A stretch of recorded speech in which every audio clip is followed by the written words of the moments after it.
आप सभी का स्वागत करती हूँ। बच्चों, हम लोग पढ़ रहे हैं संस्थाओं का कामकाज और संस्थाओं के कामकाज के इस टॉपिक के अंतर्गत हम लोगों ने पढ़ा कि संस्थाएं किन्हें कहते हैं, इनकी आवश्यकता क्यों है और इनका क्या महत्व है। अब इन संस्थाओं के रूप में हम लोगों ने सरकार का अध्ययन किया और जाना कि सरकार के 3 महत्वपूर्ण अंग होते हैं: व्यवस्थापिका, कार्यपालिका और न्यायपालिका।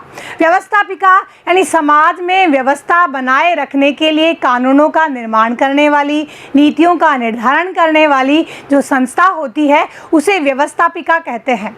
और व्यवस्थापिका के अंतर्गत प्रमुख होते हैं लोकसभा और राज्यसभा, यानी यह 2 सदनों से मिलकर बनती है, जिनकी संरचना, जिनका गठन और उनके कार्यकाल के बारे में हम लोगों ने इससे पूर्व की वीडियो के अंतर्गत जाना।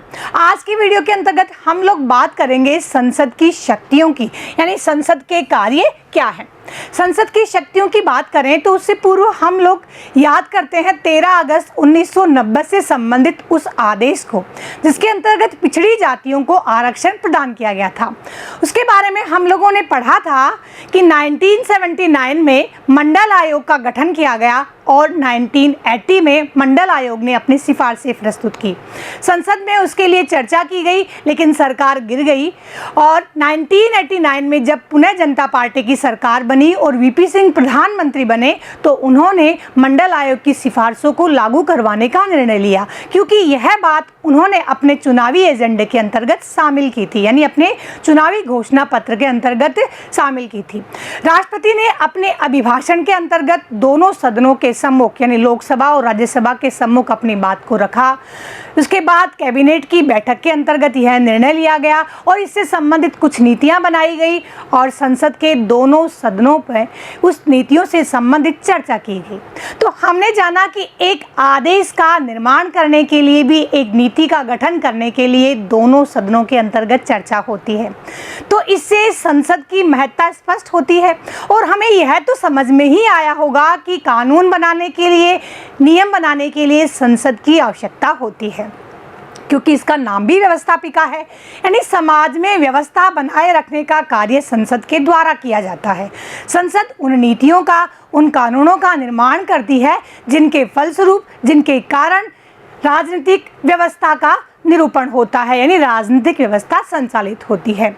संसद अनेक प्रकार की शक्तियों का निर्वहन करती है। संसद संविधान के संदर्भ में अनेक प्रकार की नीतियां बनाती है, जनता को लाभ पहुंचाने के लिए, जनता के लिए कल्याणकारी योजनाएं बनाने के लिए नियम बनाती है और शासन व्यवस्था का संचालन करने के लिए कानून बनाती है। हम उन्हीं सब बातों की चर्चा करेंगे, सिलसिलेवार तरीके से पढ़ते चलेंगे कि संसद की शक्तियां क्या हैं। उसके बाद जैसे हम लोगों ने संसद के दोनों सदनों के बारे में पढ़ा, यानी लोकसभा और राज्यसभा के बारे में पढ़ा और उनकी संरचना को भी जाना कि राज्यसभा राज्यों और संघ राज्य क्षेत्रों का प्रतिनिधित्व करती है और लोकसभा लोगों का प्रतिनिधित्व करती है, कि जिस प्रकार से इनकी संरचना है उसी प्रकार से संसद की शक्तियां प्राप्त है, यानी संसद के इन सदनों को शक्तियां प्राप्त है। तो दोनों सदनों की शक्तियों का तुलनात्मक अध्ययन भी आज की वीडियो के अंतर्गत करेंगे। तो सबसे पहले प्रारंभ करते हैं संसद की शक्ति क्या है। जैसे मैंने आप लोगों से कहा कि संसद का प्रमुख कार्य होता है कानून बनाना, यानी विधि का निर्माण करना, और विधि का निर्माण करने वाली संस्था होने के कारण संसद को विधायिका भी कहा जाता है। संसद आवश्यकता और परिस्थितियों के अनुसार नए कानून बनाती है और जब पुराने कानूनों की आवश्यकता नहीं होती, यानी जो कानून मौजूद अवस्था में है उनकी आवश्यकता नहीं होती, तो उन्हें संशोधन भी करती है और रद्द भी करती है और उनकी जगह नए कानूनों का निर्माण करती है।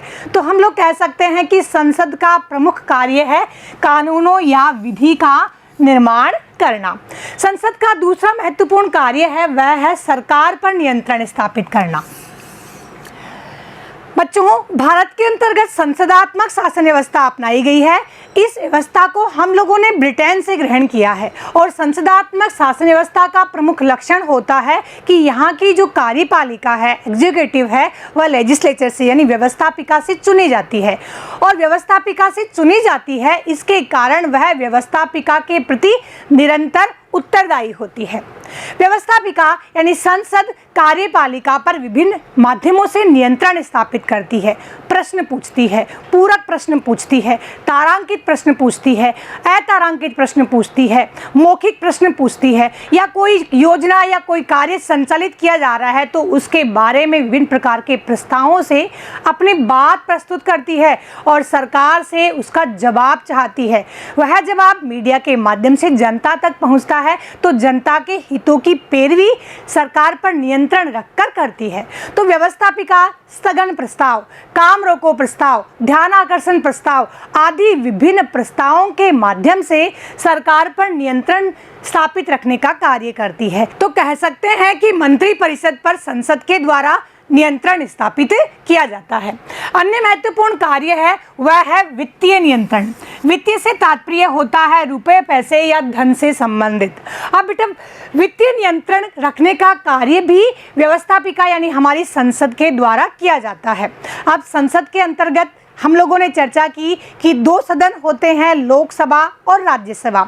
राज्यसभा में जो प्रतिनिधि होते हैं वे लोगों का प्रतिनिधित्व करते हैं, यानी डायरेक्ट जनता के द्वारा चुने जाते हैं। तो जनता के हितों से संबंधित समस्त बातों का ध्यान लोकसभा के द्वारा रखा जाता है। सरकार के पास जो भी वित्त या धन होता है वह जनता से प्राप्त टैक्स के द्वारा संचय किया होता है या विभिन्न माध्यमों से, विभिन्न सोर्सेज से प्राप्त होता है।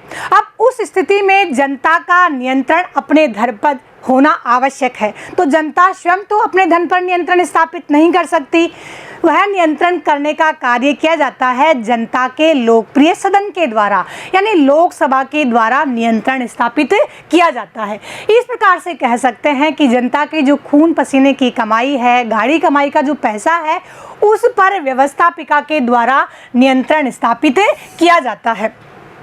संसद की स्वीकृति के पश्चात ही कोई भी पैसा खर्च किया जा सकता है, यानी विभिन्न अनुदानों से विभिन्न मांगे तभी पास हो सकती हैं, तभी क्लियर हो सकती हैं जब संसद की उस पर स्वीकृति हो। इस तरह से कह सकते हैं कि व्यवस्थापिका यानी संसद वित्तीय नियंत्रण भी करती है।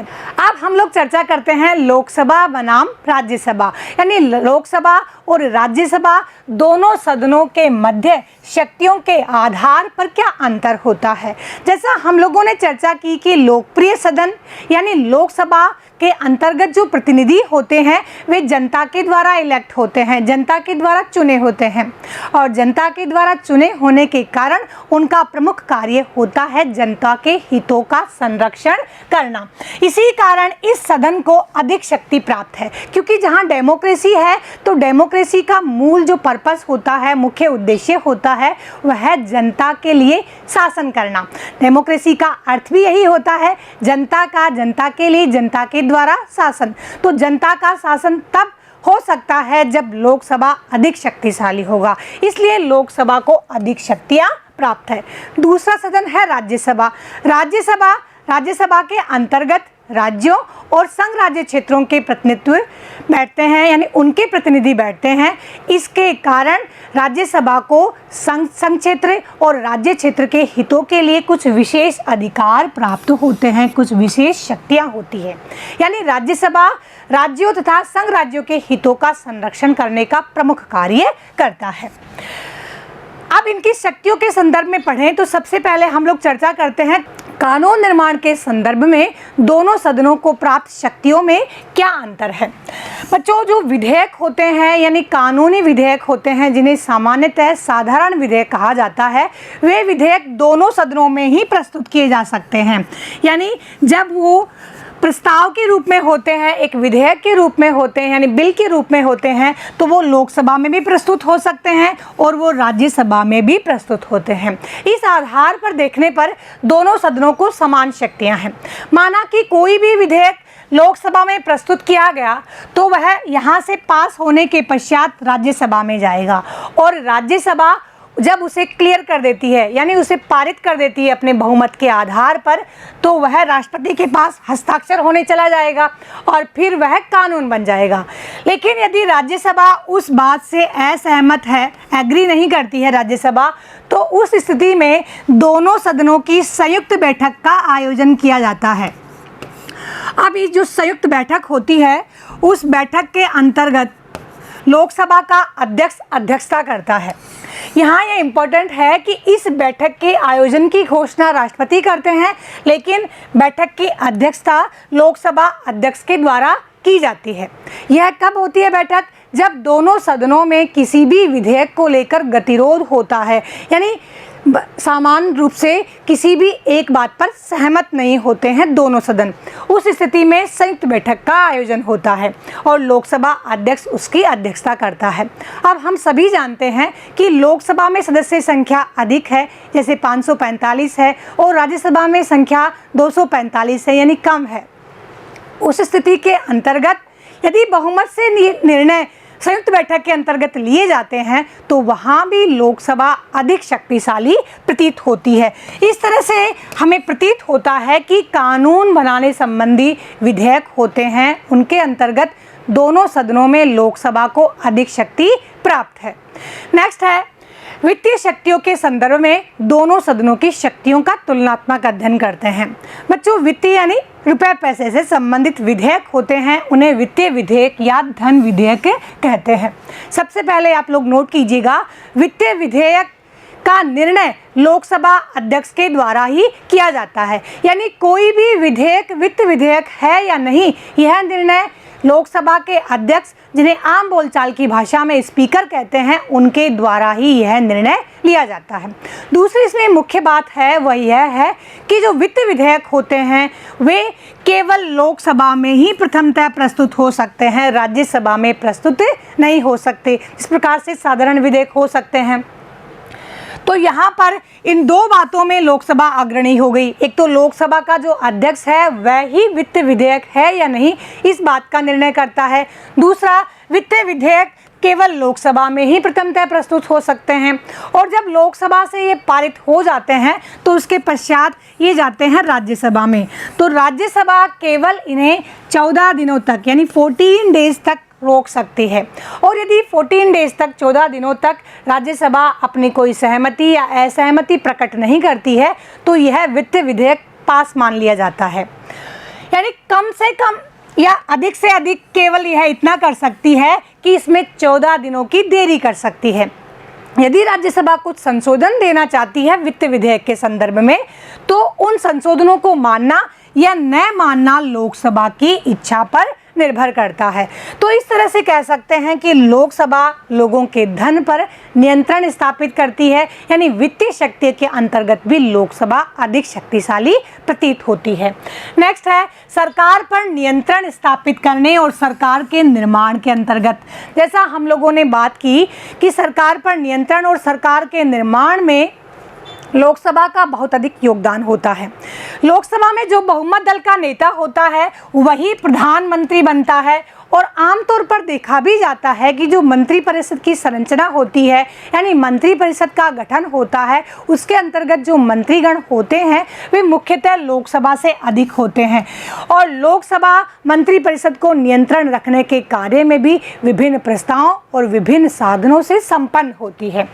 लोकसभा यदि अपने 2/3 बहुमत से अविश्वास प्रस्ताव पारित कर दे तो सरकार गिर जाती है। यह सरकार पर नियंत्रण स्थापित करने का प्रमुख साधन होता है। तो बच्चों, हम लोगों ने चर्चा की दोनों सदनों की शक्तियों की और संसद की शक्तियों की। हमने जाना कि संसद कानून निर्माण करने का प्रमुख कार्य करती है, जनता के धन पर नियंत्रण रखने का यानी वित्तीय शक्तियों का नियंत्रण रखने का भी कार्य करती है, और यह सरकार पर भी नियंत्रण विभिन्न संसाधनों के माध्यम से विभिन्न साधनों के माध्यम से करती है। जब दोनों सदनों की शक्तियों की तुलना तो हमने जाना कि लोकसभा राज्यसभा के मुकाबले अधिक शक्तिशाली प्रतीत होती है, और ऐसा होना स्वाभाविक ही है क्योंकि जहां डेमोक्रेसी है, लोकतंत्र है, तो लोकतंत्र को अधिक मुखर बनाने के लिए, अधिक शक्ति संपन्न बनाने के लिए लोगों के सदन का अधिक शक्तिशाली होना। आज के वीडियो में इतना ही। अगले वीडियो में नए टॉपिक के साथ फिर मिलेंगे। तब तक के लिए जय हिंद, जय भारत।